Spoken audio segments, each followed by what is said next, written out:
Buenas tardes, profesora.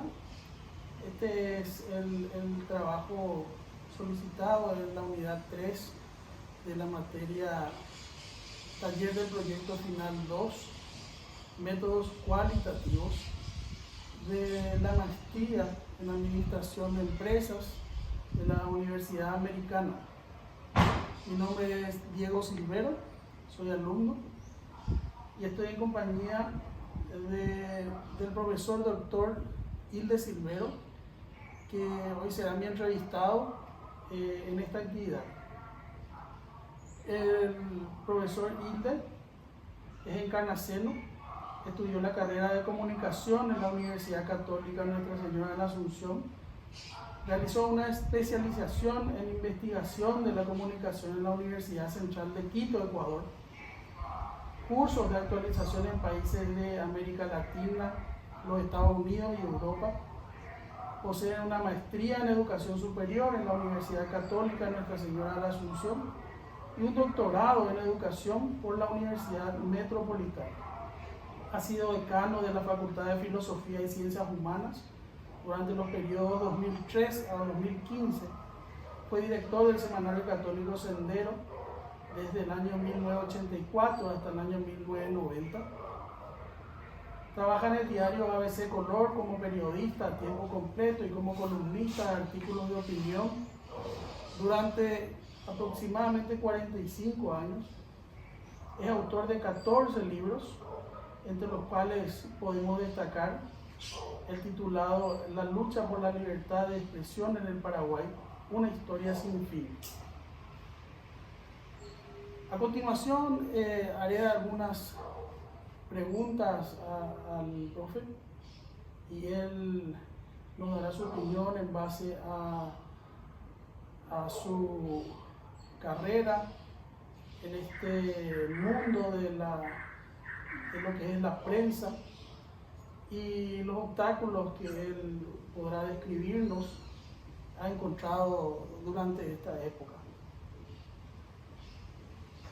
La primera pregunta es: ¿cómo percibió usted la evolución de la prensa en el Paraguay, ya hablando de la era post-dictadura? ¿Y cuál es el liderazgo que tomaron los empresarios privados? ¿Fueron realmente ellos los que acapararon este nuevo caminar? ¿O ese liderazgo fue llevado por los periodistas más destacados de ese momento, ya después de derrocado el dictador, ¿verdad? El periodismo sufre un cambio importante a partir de la caída de la dictadura de Stroessner en muchos aspectos. Creo que el principal es el de la orientación política, porque bajo la dictadura prácticamente casi todos los medios estaban oprimidos por el sistema, no tenían libertad y los dueños de los medios también tenían que seguir la línea política que la dictadura establecía. Y cuando no lo hacían, no seguían esa línea, los medios eran clausurados, como ocurrió antes de ABC, incluso con muchos periódicos que eran de la oposición, por ejemplo, con La Libertad, con El Radical, que era un organismo del Partido Liberal, o un semanario muy famoso en aquella época, en los años 70 y 80, El Pueblo, del diario Federalista, y un semanario muy bueno de la Iglesia Católica, Comunidad, que también fue clausurado, hasta la etapa final en que la dictadura clausura ya incluso medios muy importantes y tradicionales, como en el caso de Radio Ñandutí y el diario ABC Color. Sí. De modo que cuando se abre la nueva etapa en la dictadura, se cambian todas las normas y, como es comprensible, en un nuevo sistema de convivencia política con libertad, aparecen muchos medios de comunicación y empiezan a aparecer también los medios que son sobre todo de orden económico en cuanto a su objetivo, ¿verdad? El que viene a tomar un liderazgo o confirmar un liderazgo que ya tenía es el diario ABC Color, ¿no? Dirigido por un empresario con mucha capacidad en el tema justamente de administrar empresas, porque está vinculado a un grupo que tiene varias empresas y se producen también la venta o creación de nuevas empresas periodísticas, ¿verdad? Como la aparición del grupo Jersey y del grupo Cartes,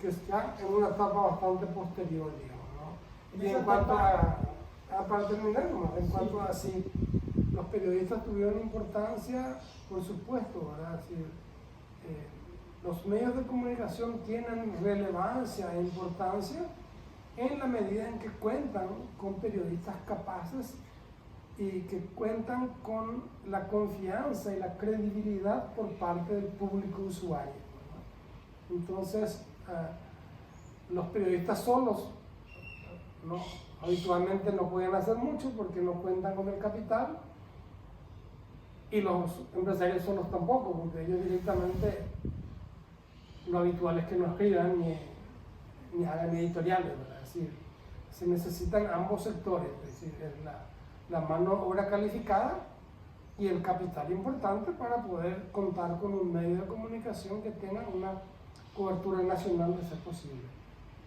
Pero específicamente durante ese primer año posterior a la era de la dictadura, durante ese primer año fueron los periódicos del diario ABC Color, del empresario Acero Zucolillo.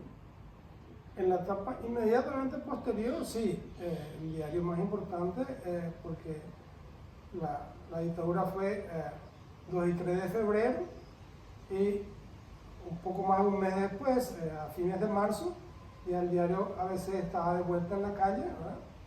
Después de haber estado 6 años clausurado. Y por entonces también circulaba un diario de un empresario, Nicolás Vaux, muy vinculado a la familia de Stroessner, de los Stroessner, ¿no? Que era un poco la competencia, digamos, del diario ABC. Y también circulaba el diario Última Hora. La de Vaux era el diario Hoy. No, La Nación. no, se llamaba El Diario, que después cambió, le agregó la palabra noticias, era El Diario Noticias. El diario Noticias, sí. En cambio, también estaba el diario de la familia política de Stroessner, de su ex yerno Domínguez Dip, que era el diario Hoy. Pero de alcance menor, digamos, a nivel nacional, justamente por esa vinculación estrecha que tenía con la dictadura, aunque con el tiempo, después, también se fue distanciando de la posición estronista, sobre todo cuando se puso a la venta y compró el expresidente posterior, ¿verdad? Wasmussen. Y el diario Última Hora aparece también en ese primer año, durante ese primer año. El diario Última Hora ya existía, porque había sido comprado por el general Pablo Rojas, un amigo muy cercano a Stroessner.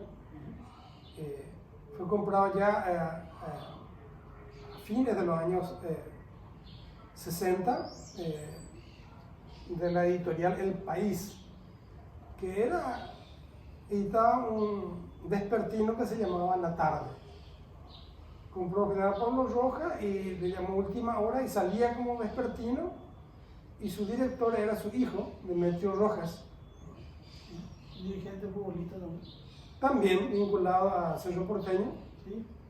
Y que trataba de mantener un cierto nivel de serio de diario, pero también tenía un aire populista porque su contratapa siempre era una chica con poco vestido y tenía un cierto aire de periódico amarillista, como decimos los periodistas en la jerga, ¿verdad?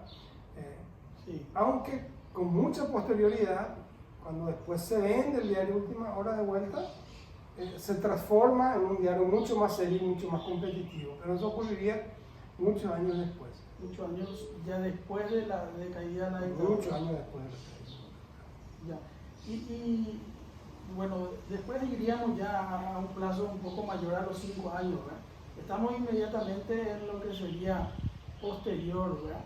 Creo que allí se habrán reorganizado todas las cosas, se habrán barajado de nuevo las cartas y los empresarios, como había dicho usted, empezaron a rodearse de los mejores periodistas para justamente darle realce a su medio y credibilidad sobre todo, ¿verdad?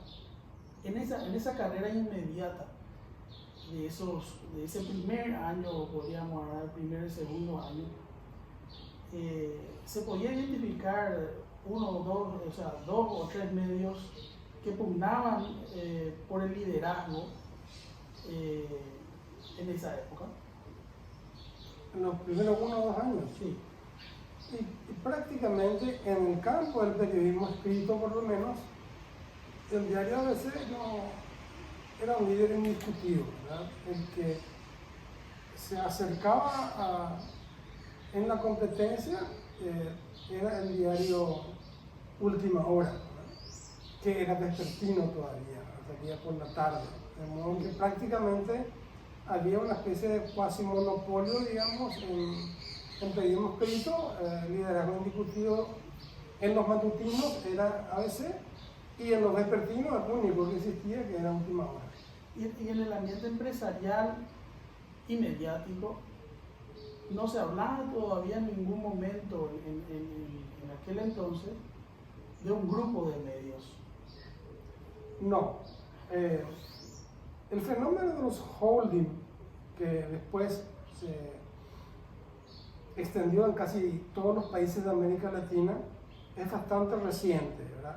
Es después de los 90 que aparecen los holding en Brasil, con el grupo Globo, en los holding de Clarín en la Argentina, en los holding de Mercurio en Chile.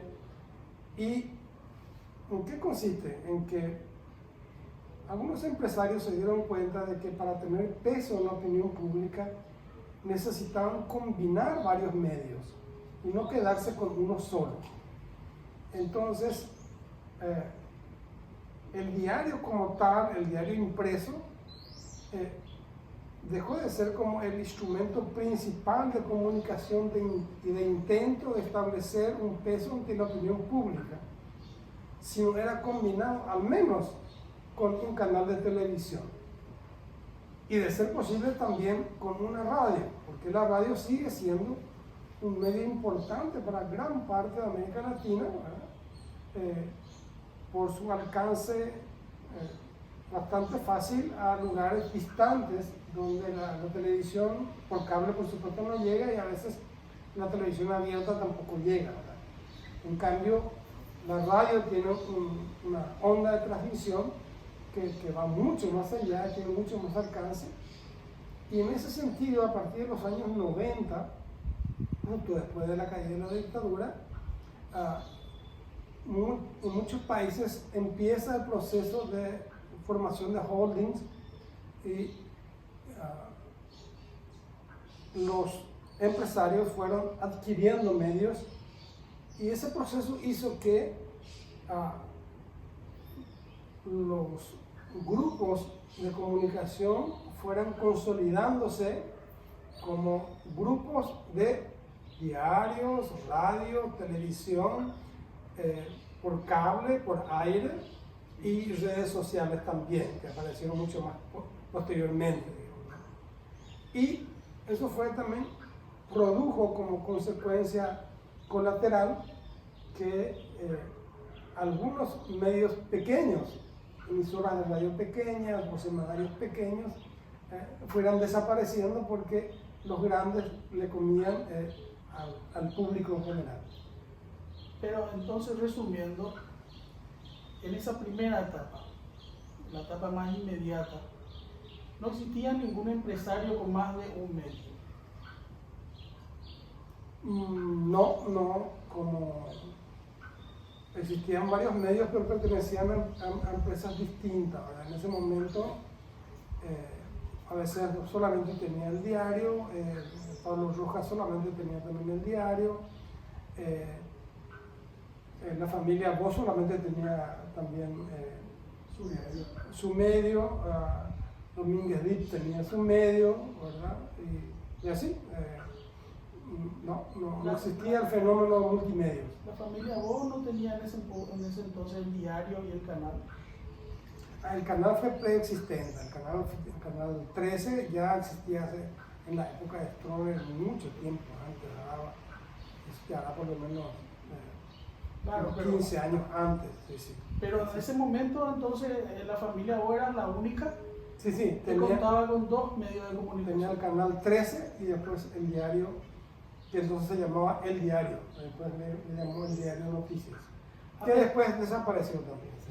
A pesar de eso, entonces resumiendo otra vez esa primera parte, ¿usted considera que el liderazgo del periodismo era el escrito para empezar?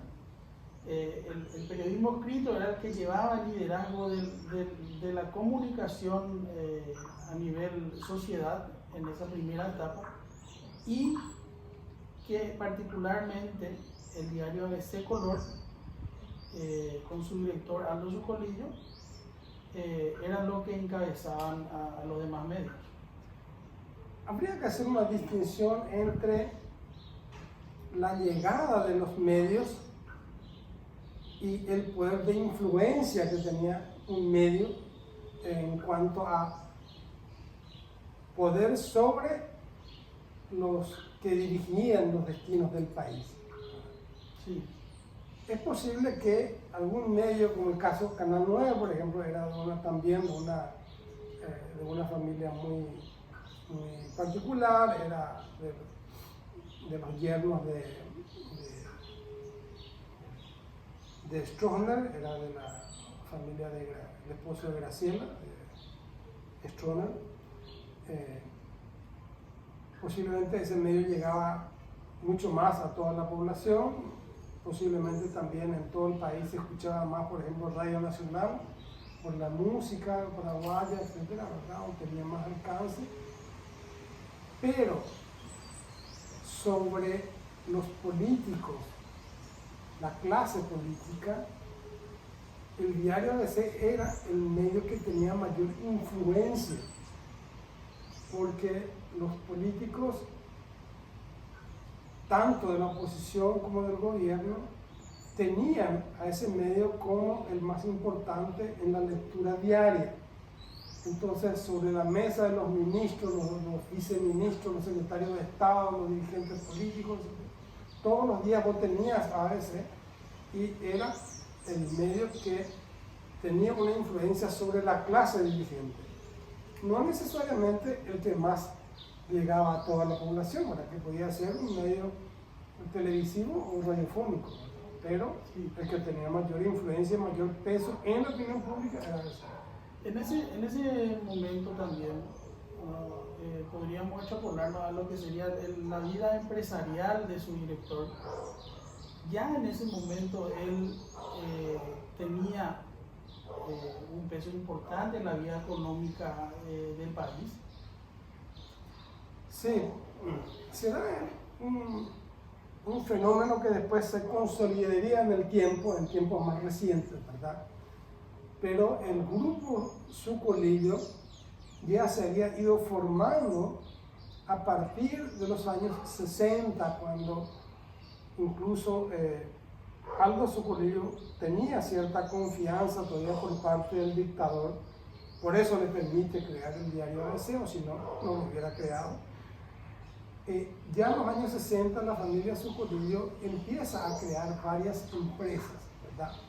De una pequeña ferretería que estaba sobre la calle Independencia, de la cual Sucolillo Acero era el administrador, al lado fundó una tienda de ropa para vender, una tienda que le llamó la Nueva Americana, ¿no?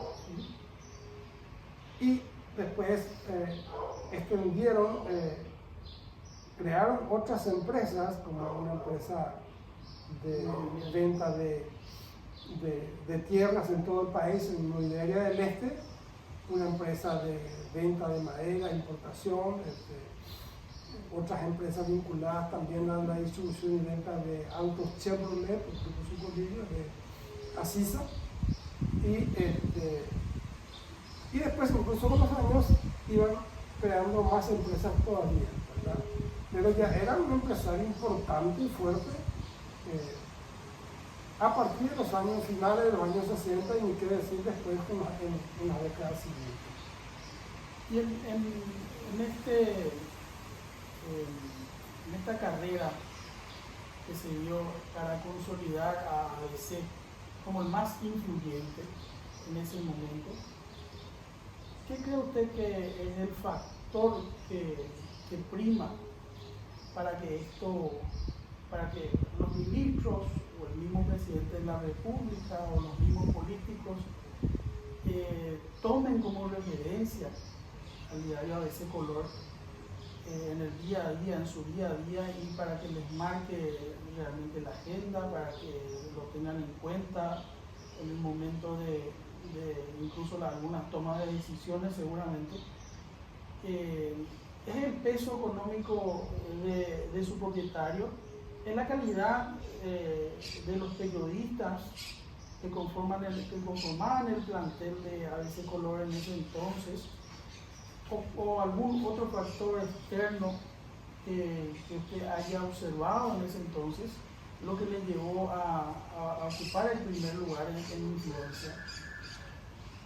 Habitualmente en las sociedades modernas los liderazgos en la orientación de la opinión pública se ganan a través de un proceso y responden a distintos factores, no a un solo factor. Uno de ellos es la tradición, en el sentido de que la posición de privilegio se gana con los años, a través de haber demostrado en los hechos que tienen una línea independiente en cuanto a partidos políticos o en cuanto al gobierno, que tiene una línea de respeto a las instituciones constitucionales o de derecho, que tiene también un plantel muy bueno de periodistas capaces y que merecen credibilidad ante la opinión pública, y que mantiene esa línea a lo largo de los años pese a los cambios en los partidos políticos, en los gobiernos. Esto es muy importante porque ¿qué pasó con otros medios? Y puedo dar ejemplos, es decir, el ejemplo más cercano y comprensible es lo que ocurrió con el diario Última Hora. Es decir, que en la época de Stroessner estaba muy cerca de la política de Stroessner. La familia Rojas. De la familia Rojas. Cuando viene la transición y la caída de la dictadura, intenta alejarse de esa línea y tomar una línea más independiente, ¿verdad? Incluso bastante independiente, y trata de tomar una posición crítica en relación a lo que fue la dictadura. Pero ese cambio no lo pudo hacer totalmente por la mentalidad de los propietarios, por la falta de tradición, ¿verdad? Y eso lo lleva a una crisis que incluso después no puede sostener su autofinanciamiento y se vende. Y después entra otra vez en otro problema ya un poco más adelante, no si vale la pena, pero adelantamos, con la crisis política del 99, cuando cae el gobierno de Cuba, Grau y Oviedo, y asume En marzo paraguayo. el Marzo Paraguayo, y el diario Última Hora se embandera con el Marzo Paraguayo y queda pegado al gobierno. En tanto, el diario ABC mantiene una línea de oposición al gobierno, ¿verdad? Aunque le trataron de oviedista. Pero Última Hora pagó muy caro también eso, porque en ningún país del mundo, y esto es una realidad en las democracias, un gobierno que está, un medio de comunicación que está pegado al gobierno, logra al mismo tiempo una gran influencia ante la opinión pública, porque no tiene capacidad de crítica al gobierno. Entonces, es una combinación de factores que tienen que darse para que un medio mantenga su posición de liderazgo, que, bueno, en nuestro país fue y sigue siendo hasta hoy, después podemos ver los detalles, ¿verdad?, el diario ABC, pero que para la gente que lee mucho prensa internacional es un poco lo que pasa también con el diario Clarín en Argentina, que han cambiado muchos gobiernos, pero Clarín sigue siendo el diario que marca un poco el camino de los que optan por la democracia y los principios republicanos. Sí. Y ya tocamos un poquito de lo que fue el camino ya posterior, y había comentado usted que a partir de ahí se empezaron a generar los holdings de medios. Eso también en la parte empresarial y también en la parte política, porque en ese mismo camino políticos se fueron inmiscuyendo también en la vida de los medios de comunicación. La parte empresarial abarcar más medios, la parte política también abarcar más medios. ¿Por qué se da ese fenómeno? Porque normalmente en las sociedades democráticas, y yo reitero eso, en las sociedades democráticas, porque en los países comunistas o en la dictadura no hay opción de hacer oposición, es decir, ahí no se da este fenómeno. Pero en las naciones que tienen más o menos un cierto respeto a los principios democráticos, el poder en la opinión pública se divide entre los que ejercen realmente el poder porque ganaron las elecciones, los partidos políticos, los líderes, y el poder que tienen los medios de comunicación que actúan como contralores del poder político, que necesitan estos medios para que observen, controlen, critiquen a los que usufructúan el poder. Esto lo han comprendido los empresarios que, en el caso del Paraguay, en los últimos 15 años, más o menos, se han ido conformando holding que responden a grupos económicos o bloques económicos específicos. Ahí nos podría citar usted los tres principales, ya extrapolándonos a una situación más actual. Sí, con claridad, en los últimos años, además del grupo ABC, del grupo Sucolillo, se ha incorporado como una fuerte competencia el grupo Bierzi primero, porque Antonio J. Bierzi compra primero el diario Última Hora, ¿verdad? Que como dije antes, entró en una crisis también, no podía autosostenerse. Y el caso del señor Bierzi es muy parecido al del señor Sucolillo, porque también es un hombre eminentemente empresario e impulsor y creador de empresas en distintas áreas. Y de una pequeña empresa importadora de productos electrónicos fue creciendo también, comprando varias empresas, creando, y el grupo Bierzi compra no solamente primero el diario Última Hora, sino también después crea un nuevo canal de televisión de aire, que es Telefuturo, ¿verdad? Y después incorpora también otros canales que son de cable, como el caso de NPI, y también compra una frecuencia de radio en AM que es monumental.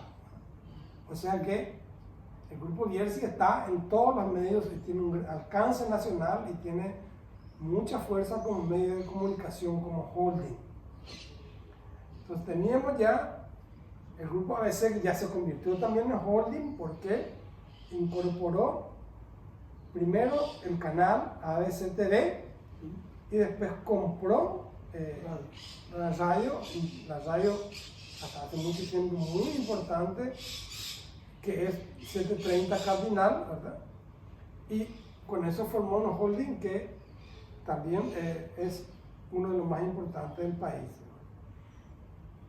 Y por otro camino también se incorpora a este, como tercer grupo, el grupo Cartes, que a diferencia de Sucolillo y de Bierzi, Cartes no proviene, digamos, de un sector empresarial tradicional.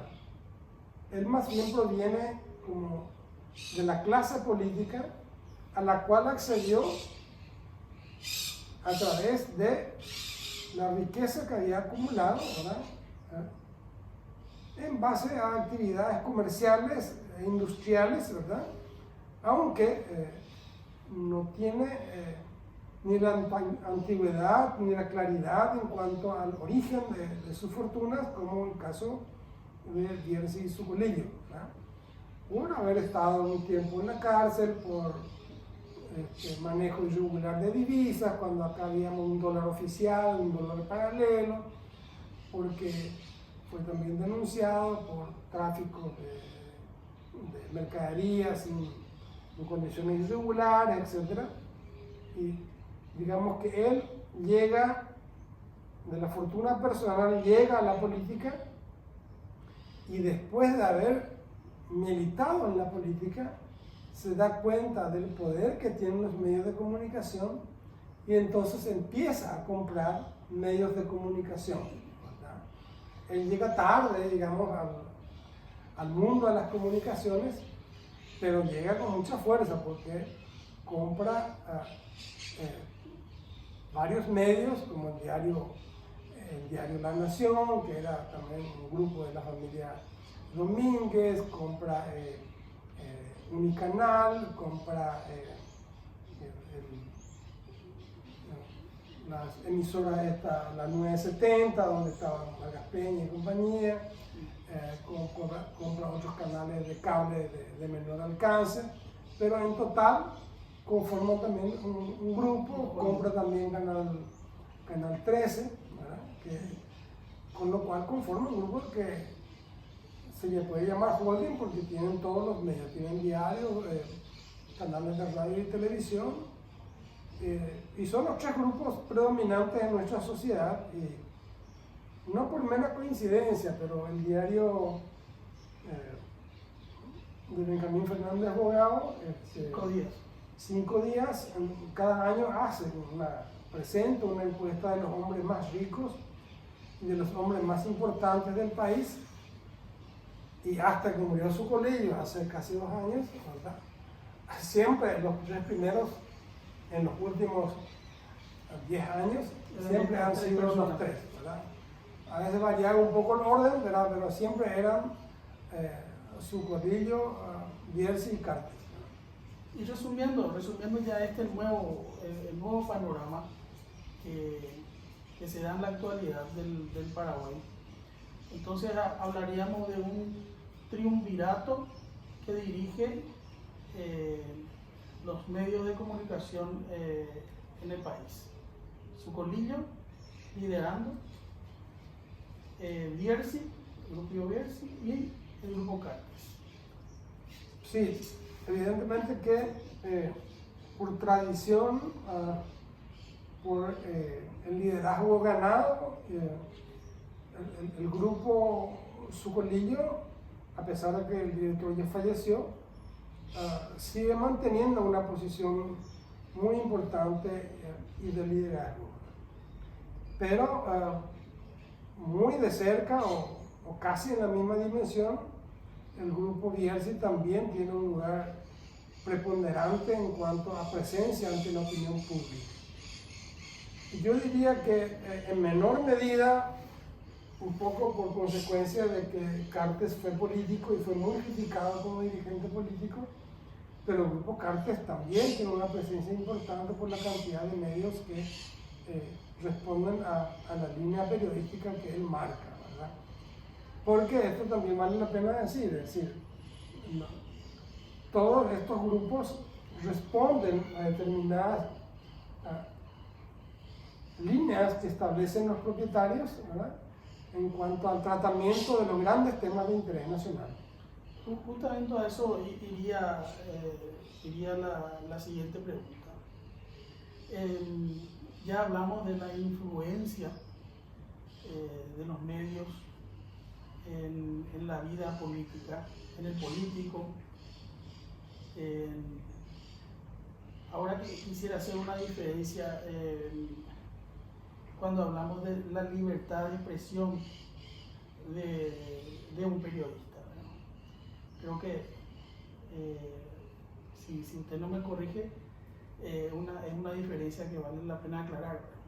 Está la libertad de expresión, que es la que uno siempre reclama, por ejemplo, durante una dictadura, ¿verdad?, que siempre es opacada, aplastada, e incluso negada a muchos periodistas. Algunos de ellos han pagado con su vida, incluso. Pero yo quisiera referirme hoy a otro tipo de libertad de expresión, que sería ya dentro de cada medio de comunicación, así como mencionó usted recién. Responde el periodista a la línea que marca cada uno de los medios. ¿Usted cree que un periodista dentro de cada grupo, de cada holding, de cada diario, TV o radio, puede expresarse libremente sin temor a herir susceptibilidades de su jefe o dueño del medio? La pregunta es compleja y la respuesta no es simple. La libertad de expresión es un concepto demasiado amplio y es un derecho que ha ganado la humanidad con mucho dolor, esfuerzo, sacrificio a lo largo de su historia, ¿verdad? Entonces, hay que señalar que la libertad de expresión es un derecho fundamental que se concreta en la realidad en las naciones democráticas mediante la existencia de amplia libertad para que cualquier grupo cree o compre un diario, ponga una radio, ponga el medio que quiera, sin ningún tipo de censura previa ni permiso especial. Gracias a la Constitución paraguaya, acá cualquiera puede fundar un diario, cualquiera puede establecer un medio, no necesita permiso del Ministerio del Interior, como era en la época de la dictadura. Entonces, ese principio general es muy importante que se tenga en cuenta.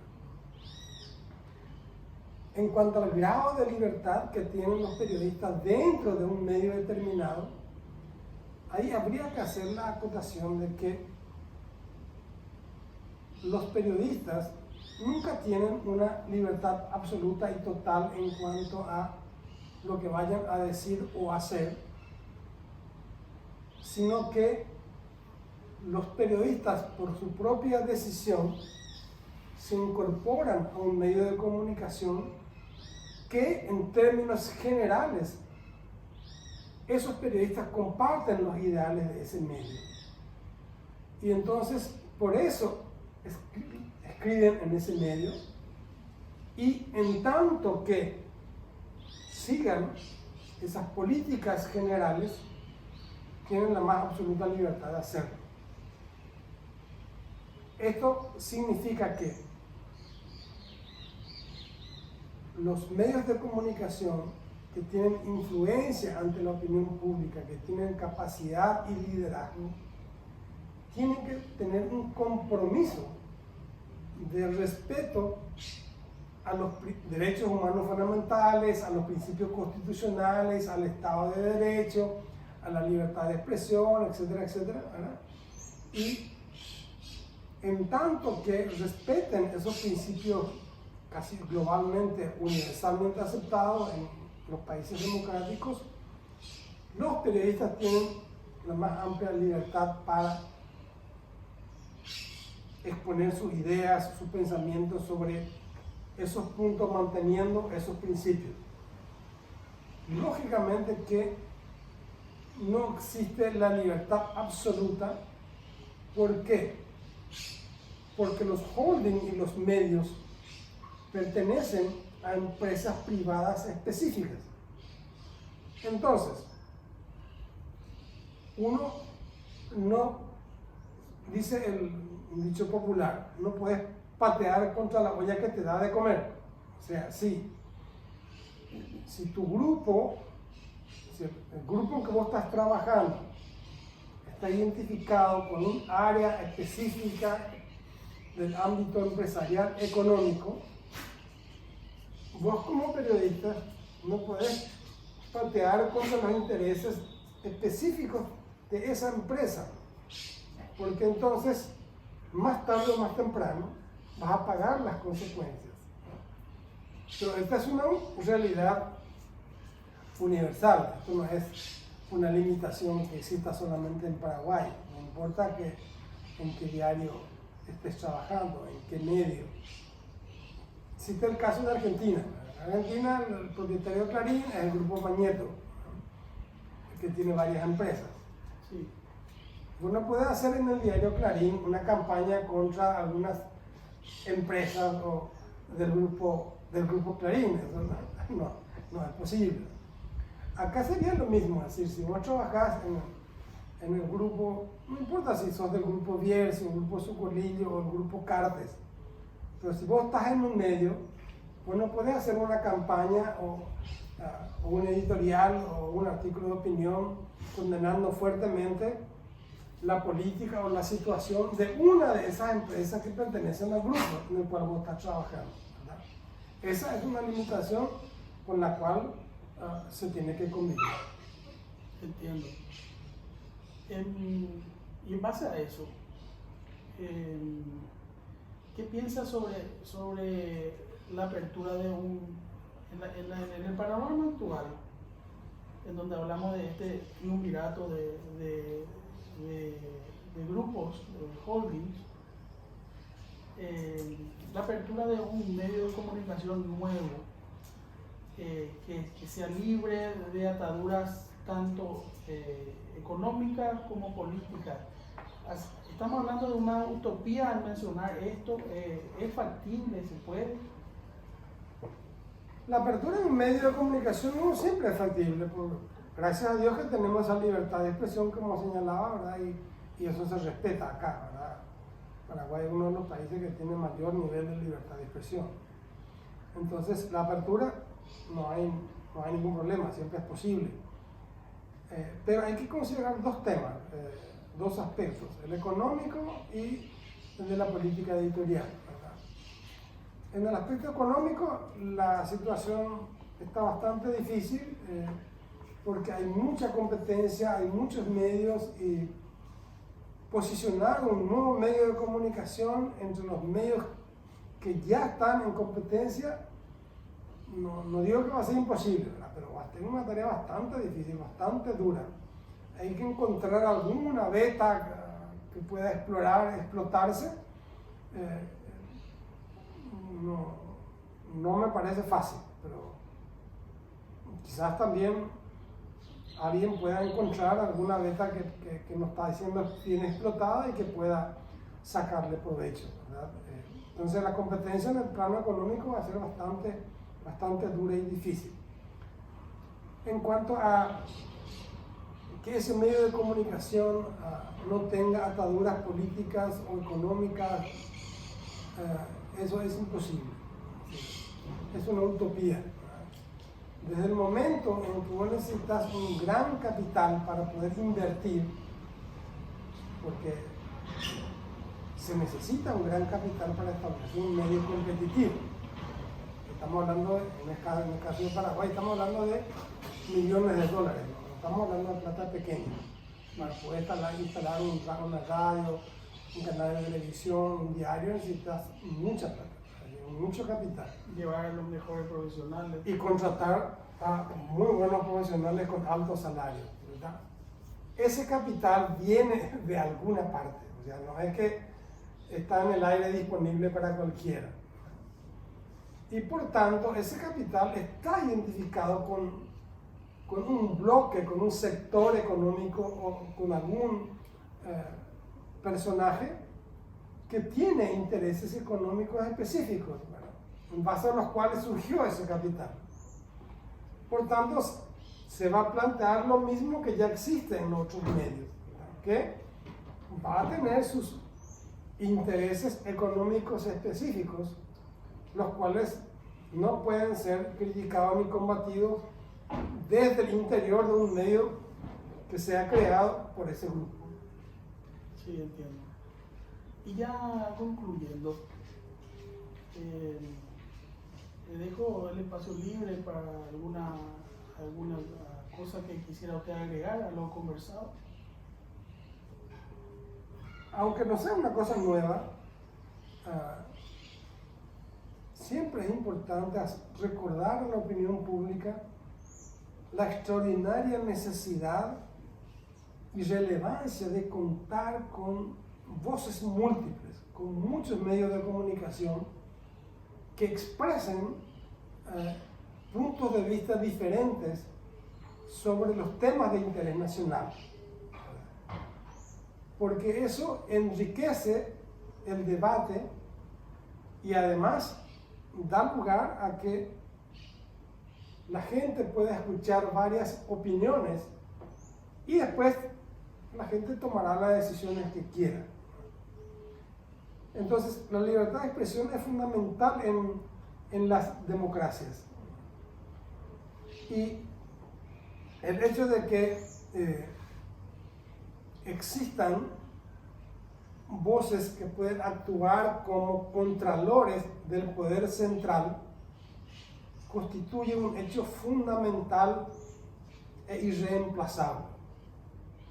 Porque si no tendríamos, lo que sucede en muchas dictaduras, un gobierno central que comete actos arbitrarios, abusos de poder, casos de corrupción, etc., que nadie denunciaría, como sucede hasta ahora, que la gente dice, en la época de Stroessner vivíamos mejor. Es una sensación absolutamente falsa. En la época de Stroessner mucha gente creía que vivíamos mejor porque no podía denunciarse los casos de corrupción, los abusos de poder, los grandes negociados, todos los defectos de la dictadura, porque no había voces que denunciar. Siempre necesitamos voces que denuncien los casos de irregularidades, de corrupción, de abusos de poder, que indudablemente acompañan también al ejercicio del poder en todos los gobiernos del mundo.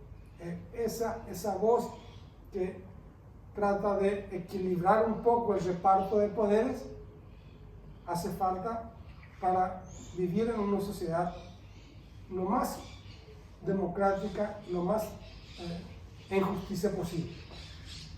Perfecto. Gracias. Si llegamos a los 30.